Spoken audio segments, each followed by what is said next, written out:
پھر سانپ کا ڈسا اتنا نہیں تڑپتا جتنا غیبت کا ڈسا ہوا انسان تڑپتا ہے. پھر سانپ میں اتنا زہر نہیں ہوتا جتنا اس گندی زبان میں زہر ہوتا ہے.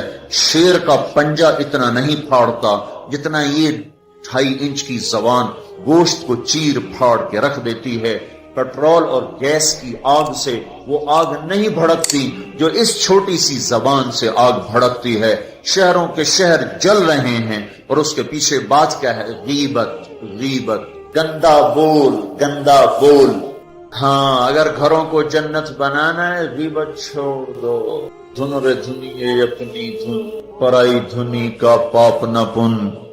تیری روئی میں 4 بنولے، سب سے پہلے ان کو چن. کیا مطلب؟ اوروں کی برائیاں نہ دیکھو، اپنی برائیاں دیکھتے رہو، دیکھتے رہو. اپنی کمیاں دیکھو گے تو اللہ تعالیٰ مرنے سے پہلے توبہ نصیب فرما دے گا اور ساری دنیا تمہیں اچھی نظر آئے گی. اگر اپنی اچھائیاں دیکھو گے اور اوروں کی برائیاں دیکھو گے تو اللہ توبہ کا دروازہ بند کر دے گا. سارا جہان آپ کو برا نظر آئے گا، اپنی ذات آپ کو بڑی اچھی نظر آئے گی اور بڑی قابل تعریف نظر آئے گی. اور اس کے ساتھ پھر تکبر پیدا ہوتا ہے اور تکبر میں مرنے والا جنت کی ہوا بھی نہیں سونگھ سکتا. پہلے عجب آتا. عجب کیا ہے؟ میں بڑا اچھا ہوں، میں بڑا اچھا ہوں. یہ عجب ہے، میں بڑا اچھا ہوں. صرف اس حد تک میں بہت اچھی ہوں، میں تو بہت اچھی ہوں، میں تو بہت اچھا ہوں. یہ عجب. جب عجب کو لگام نہیں دے گا تو اگلا درجہ آئے گا، اگلا درجہ. عجب اور تکبر کی حد ساتھ ساتھ ملی ہوئی ہے. اس لیے بارڈر پر پولیس کھڑی تھی، بارڈر پر فوجیں کھڑی ہوتی. بھائی آپس میں بارڈر مل نہ جائے تو عجب اور تکبر کا بارڈر ملا ہوا ہے. تکبر کیا ہے؟ میں بڑا اچھا، وہ بہت گندا. میں بڑی اچھی، وہ بہت گندی. اپنی اچھائی کے ساتھ جب اگلے کی نفرت پیدا ہو جائے، اگلے کی حقارت پیدا ہو جائے، اس کا چھوٹا ہونا دل میں اتر جائے تو پھر یہ تکبر ہے. تکبر. اور تکبر عزازیل را خار کرد. شیطان نے شرک تو نہیں کیا تھا، تکبر کیا تھا. اگر میں سجدہ نہیں کرتا، اتنی بات تو اس کی ٹھیک ہے کہ مخلوق کو سجدہ نہیں ہوتا، لیکن کیوں نہیں کرتا؟ کہ انا خیر منہ. تو دو باتیں. اللہ نے زمین آسمان سے کہا میری مانو، ان کا یا اللہ ہم نہیں مانتے. اللہ نے شیطان سے کہا میری مانو، ان کا یا اللہ میں نہیں مانتا. تو زمین آسمان کو کچھ نہیں کہا، شیطان کو مردود کیا. کیوں؟ دونوں نے. انا اردنا الامانۃ علی السماوات والارض والجبال. ہم نے آسمان، زمین، گلگت کے پہاڑوں کو کہا میری امانت اٹھاؤ. فابین ان یحملن منها. اور کہنے نہیں اللہ ہم نہیں اٹھاتے، ہم نہیں اٹھاتے، ہم نہیں اٹھاتے. ان کو تو کچھ نہیں کہا. اللہ نے کہا وَإِذْ قُلْنَا لِلْمَلَائِكَةِ اسْجُدُوا لِآدَمَ فَسَجَدُوا إِلَّا إِبْلِيسَ. اللہ نے کہا سجدہ کرو.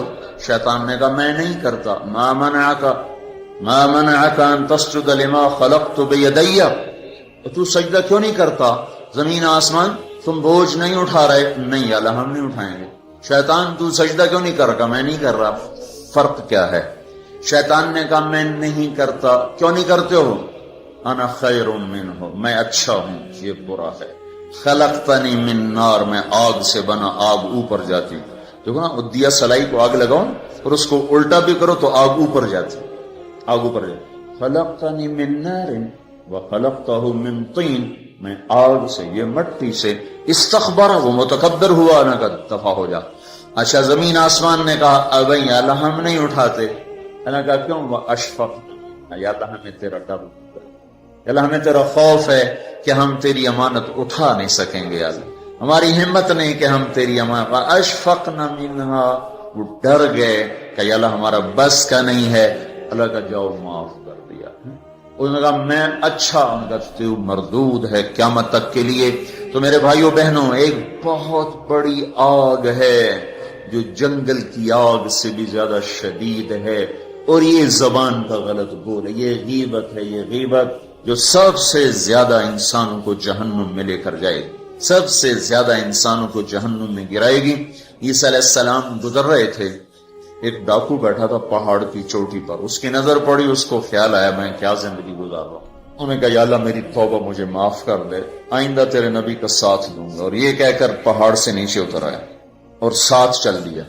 ایک آدمی عیسیٰ علیہ السلام کے ساتھیوں میں سے، اس نے پیچھے مڑ کے دیکھا تو وہ ڈاکو تو جو نیک لوگ ہوتے ہیں نا، نیک لوگ، ان کے لاشعور میں اپنا اچھا ہونا اترا ہوتا، ہم بڑے اچھے ہیں. یہ چیز بہت بڑا سبب ہے دین سے دور لوگوں کے اور دور ہو جانے کا.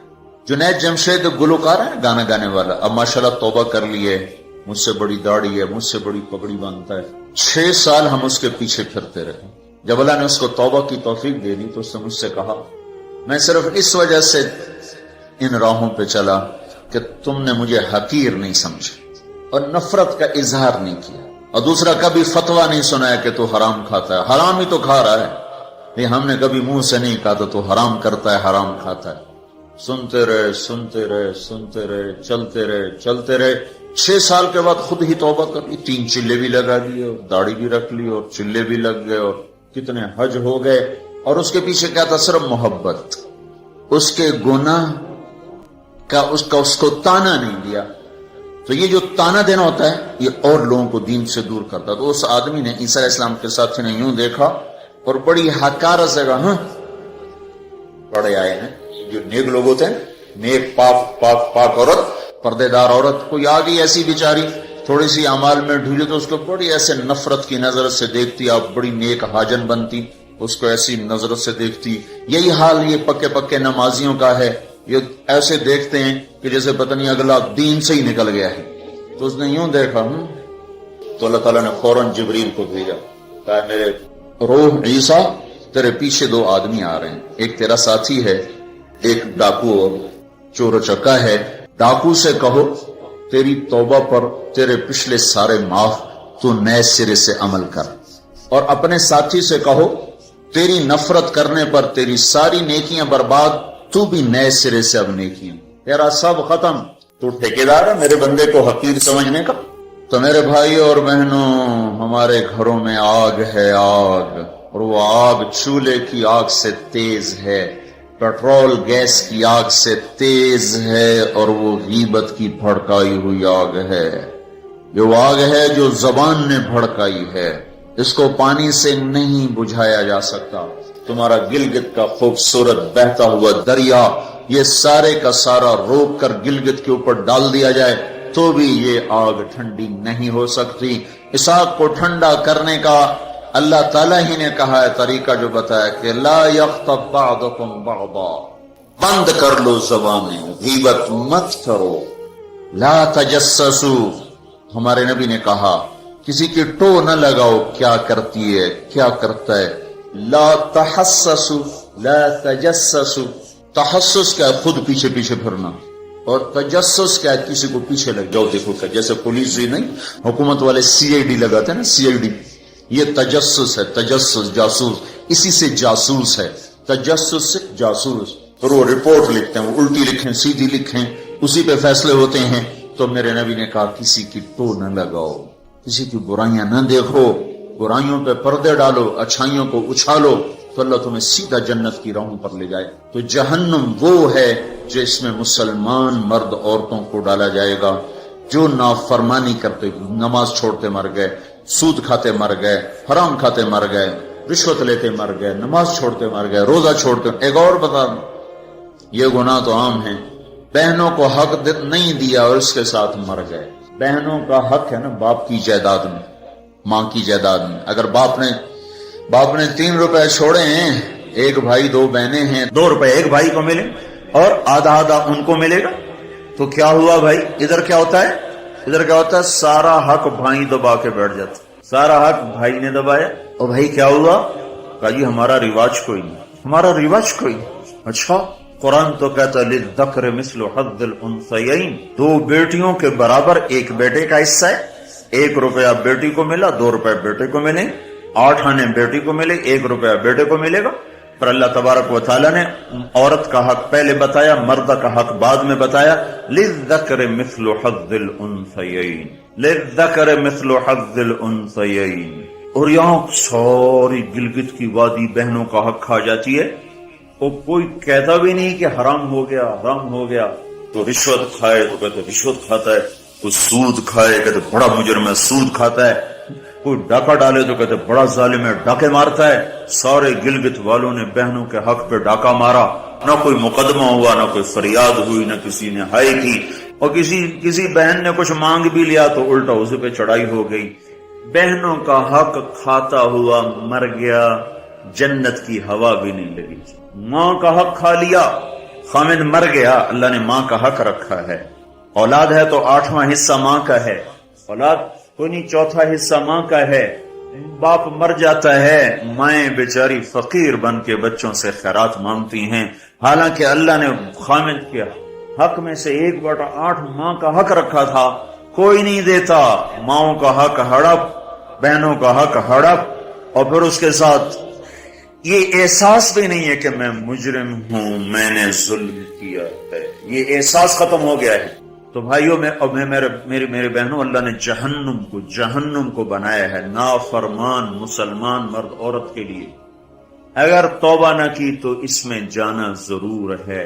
جو ہے نا آخری آدمی ہے جو نکالا جائے گا. جب وہ نکالا جائے گا تو اللہ تعالیٰ کہیں گے اس کو نکالو، ایک آدمی دوزخ میں اس کو نکالو. تو وہ جبریل آ کر کہیں گے بھی اس کو نکالو. تو دوزخ کا فرشتہ مالک کہے گا کہ دوزخ نے ایک کروٹ بدلی ہے، اس میں ہر چیز کو اس نے الٹا پلٹا کے پھینک دیا ہے، مجھے سمجھ میں نہیں آ رہا وہ کہاں پڑا ہوا ہے. تو جبریل کہیں گے یا اللہ وہ مالک کو پتہ نہیں چل رہا وہ کہاں پڑا ہوا ہے. تو اللہ تعالیٰ کہیں گے جاؤ فلاں پتھر کے نیچے دبا پڑا ہے. میں نے پتھر بتایا تھا نا، پتھر کیا ہوتا ہے، پتھر کیا ہوتا ہے جس کے نیچے پہاڑ بھی پگھل کے پانی بن جائیں گے. اللہ تعالیٰ کہیں گے فلاں دوزخ کے کونے میں پتھر کے نیچے ہے. تو جبریل بھی اندر جائے گا اور وہ مالک بھی اندر جائے گا. وہ پتھر کو اٹھائیں گے تو نیچے منہ کے بل گرا پڑا ہوگا اور اس کے اوپر آگ ہی آگ ہوگی، اور وہ زبان سے کہہ رہا ہوگا یا حنان یا منان. ایک دفعہ جبریل آئے گا یا رسول اللہ آپ کو دوزخ کے سنوں کا سنیں کہ جہیم میں حاویہ میں منافق ہیں، جہیم میں مشرک ہیں، سقر میں صابی ہیں مجوس ہیں، اور سعیر میں مجوس ہیں، لظہ میں یہود ہیں، حطمہ میں عیسائی ہیں. اور کہہ کر جبریل چپ ہو گئے. تو آپ نے کہا اور کیا؟ کہ جی آپ سے شرم آتی. کہنے نہیں بتاؤ. کہا جہنم میں آپ کی امت ہے، نافرمانی کرتے ہوئے جو مر گئے توبہ کیے بغیر. تو ہمارے نبی بے ہوش ہو کے گر گئے اور روئے جا رہے، نہ کسی سے بات کر رہے، نہ کلام کر رہے، نہ کھانا کھا رہے، روئے جا رہے. حضرت عمر رضی اللہ تعالیٰ عنہ اجازت مانگنے گئے تو آپ نے اندر آنے کی اجازت نہیں دی. سلمان فارسی اجازت مانگنے گئے تو آپ نے اندر آنے کی اجازت نہیں دی. سلمان فارسی بھاگ کے حضرت فاطمہ کے پاس گئے کہ جاؤ ابا کی خبر لو. وہ رو کے ان کا حال برا ہے اور کسی سے بات نہیں کر رہے، کھانا نہیں کھا رہے. حضرت فاطمہ رضی اللہ تعالیٰ عنہ دوڑی ہوئی تشریف لائیں، دروازے پہ دستک دی تو آپ نے، چونکہ حضرت فاطمہ سے محبت بے پناہ تھی تو آپ نے فوراً اجازت دے دی. اندر آئیں تو کہا ابا جان کیا ہوا، میں آپ پہ فدا قربان، آپ کا یہ حال کیوں بنا ہے، کیا ہوا ہے؟ تو آپ نے کہا فاطمہ میری بیٹی، مجھے جبریل نے بتایا ہے میری امت کے نافرمان مرد عورتوں کو جہنم میں جانا ہوگا. رابطہ کتنے نوجوان ہوں گے جو کہیں گے ہائے ہماری جوانی پہ کرم میں رحم کرو، پر کوئی رحم نہ کھائے گا. کتنے بوڑھے ہوں گے جو کہیں گے ہمارے بڑھاپے پہ رحم کرو، کوئی رحم نہ کھائے گا. کتنی عورتیں ہوں گی جو ننگی ہو کر جہنم میں پھینکی جائیں گی اور ان کے بالوں کی چوٹیوں سے پکڑ کر فرشتے ان کو گھسیٹ رہیں گے اور کہیں گے ہائے ہماری بے پردگی، ہم پر رحم کرو. ان پر کوئی رحم کرنے والا نہیں ہوگا. مجھے یہ خبر رلا رہی ہے، بے قرار کر رہی ہے. تو لیبلوکم ایکم احسن عملا، ان قریب موت پر یہ سب کچھ کھل کے سامنے آنے والا ہے. اللہ تعالیٰ نے اس کی تیاری کے لیے ہمیں یہاں بھیجا ہے. ہم آزاد نہیں ہیں. اللہ اس کائنات کا بادشاہ ہے.